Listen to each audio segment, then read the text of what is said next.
Hello, it is Break the Sky here.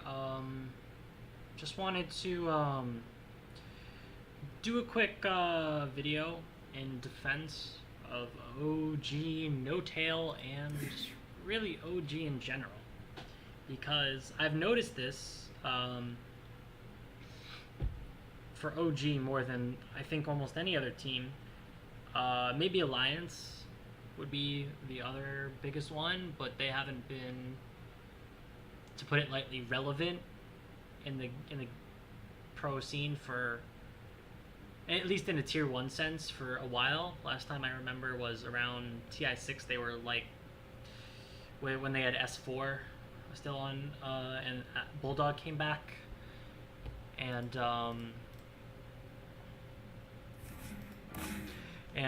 S4 and Bulldog came back, and it was the old Alliance, and they had won Star Ladder and SLI League season whatever. So, but regardless, I really want to talk about OG. The main thing that I really want to say is that I've noticed a lot of people, mostly people on Reddit or Facebook or YouTube comments, those guys. Oh, that's very loud. But these people commenting, essentially saying that n0tail is really bad and that OG would be a better team if they replaced him. This is, as obviously I'm making a video on it, just blatantly false. n0tail is actually a really good player, way more than like anyone fucking knows, and he is probably, him and Fly, but I think Fly gets enough recognition and has been getting enough recognition for his part of OG success. So OG, sorry, I'll tap there for a second. OG, the only reason that they get the amount of success that they do and have had the past couple of years has been because of two things that n0tail has done. He's very sacrificial in terms of his gameplay as a core. At least there's been stretches where he wasn't very sacrificial in his play. I want to say at around Kiev, when OG was running terribly, but that was really just the only time that he was not playing this kind of kind of a P 2.5 P3 safe laner / mid.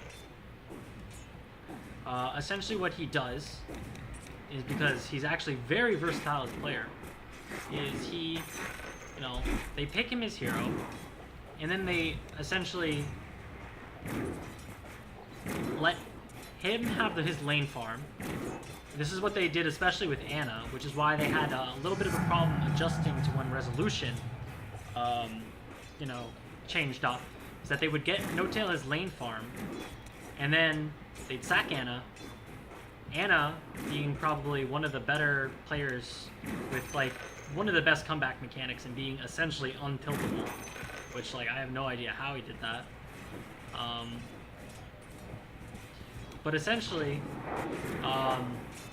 they would do that, and then n0tail would go ahead and make space for the rest of the game, let Ana get his comeback farm, and then they all just go.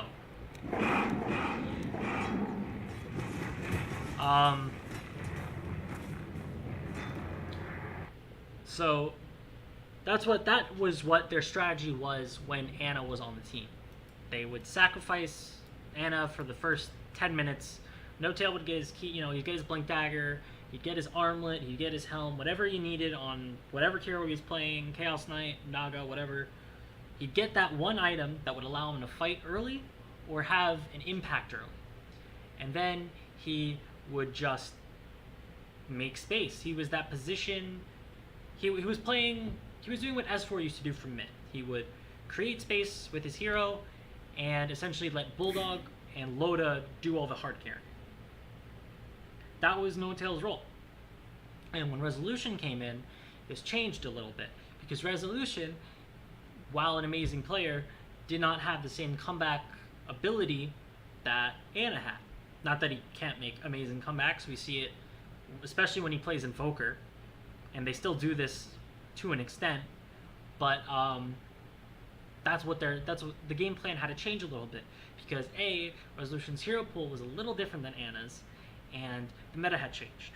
So this kind of comeback mechanic isn't as great when, case in point, the past patch has been people playing Lycan and, winning the game, going from you have all your tier 2s at 20 minutes to losing 2 Raxes at 26, which I think is fairly common in this patch, having the games end between 25 and 30 minutes. But the game plan had to change a little bit, and OG took a while to really work themselves out and figure out, the key. And I think, their performance in the qualifiers lately has really shown that they're definitely starting to get into it more. And the reason I'm not concerned about this at all, in terms of OG's performance, especially later on, is that they still managed to win. I think it was 1 minor, and they also have placed before.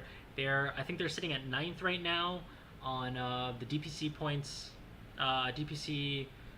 points, and the only reason they're not in the top 8 is because the whole thing with Navi VP, and there's still I think it's 7 more majors, 8 more majors left, and they've already qualified for 2 or 3 of them, and the main point of concern that a lot of people have for OG right now is the same thing that Liquid had last year. Coming out of TI6, everybody was kind of concerned because Liquid changed up. Everybody thought that they had this great, lineup, and it just didn't work. They could not win a tournament. They had terrible results for the first couple of months of the year. In fact, they didn't actually get any real results until, a couple months before TI. And they fucking destroyed TI. I think they dropped, other than that one series they lost in the upper bracket, I think they lost 1 game. I forget if they swept their group or not in terms of games, but I think they lost 1 other game other than that one time. So, I'm not really that concerned about OG, having this affect them. Well, whether or not they'll win TI like Liquid in that same kind of fashion, that's a whole other discussion. But people really should stop flaming OG.n0tail for his performance when his ability at space making and his versatility on heroes is probably one of the most key aspects that allows Fly to draft. Because OG.n0tail, and especially lately, if you've been watching him play, he's got, he's always second on his team in terms of farm to Resolution, and considering they're prioritizing Resolution's farm, that is perfectly fine. And I have not seen him in a really long time, just get absolutely, destroyed in a game and be useless. Which he has had those games, but I think it's unfair to judge him by a couple of bad performances on, any hero. I think every pro player has had a game where they just got absolutely shit on. I think every Dota player has had a game where they just got absolutely shit on, and everything they did kind of just went back to bite them. But either way, that's just my defense of OG.n0tail. So yeah, thank you for watching.